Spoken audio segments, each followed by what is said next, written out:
Well, I have been asked again to tell another Riley story. Um, Over the years, I've probably told 30 or 40 different Riley stories, as you can remember.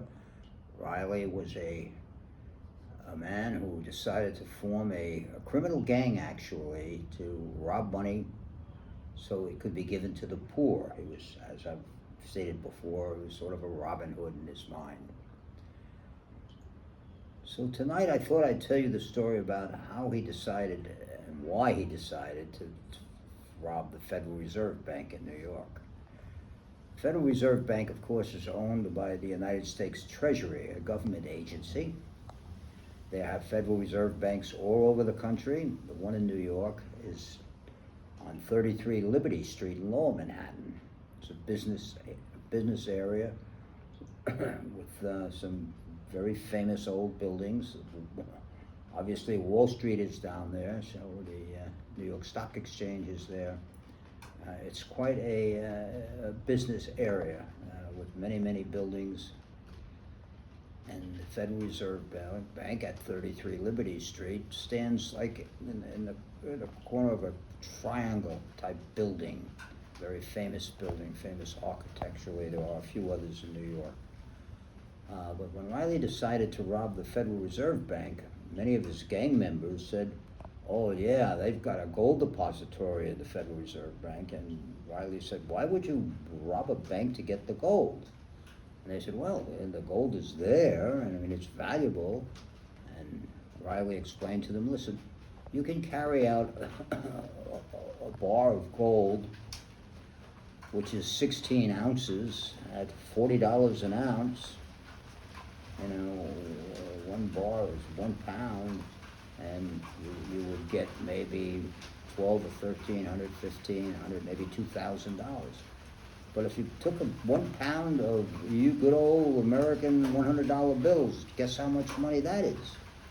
And of course, the member of this gang said, "No, we have no idea." "Well, I can tell you, 1 pound of $100 bills is $50,000. So wouldn't you prefer to have a pound of $100 bills or a pound of gold?" Of course. The bills are easier to move and get rid of, and actually, from the standpoint of just carrying them around, it's better to have the $100 bill than the gold. So what we're going to do is we're going to get into the vault, and not the gold vault. They do have a gold vault there, but they have a vault where they keep cash, and that's the vault that we will rob. It actually is right next to the gold vault. I've been down there, and I said, "How did you get down there?" He said, "Well, believe it or not, the Treasury Department offers tours of the Federal Reserve Bank all over the country, and I've taken the tour of the one in New York many times just to check the place out to see where it can be, what would be the best way to get into their vaults. And I discovered it won't be hard, it would be a lot of work. But what we'd have to do is rent an apartment or an office next door on William Street and drill through the ground underneath and right through, and you could get right into the vault of the bank by drilling. It would take weeks, but the payoff would be fabulous." So Riley and his men slowly but surely moved in drilling equipment into an office that they had rented on William Street, directly across the street from the Federal Reserve Bank.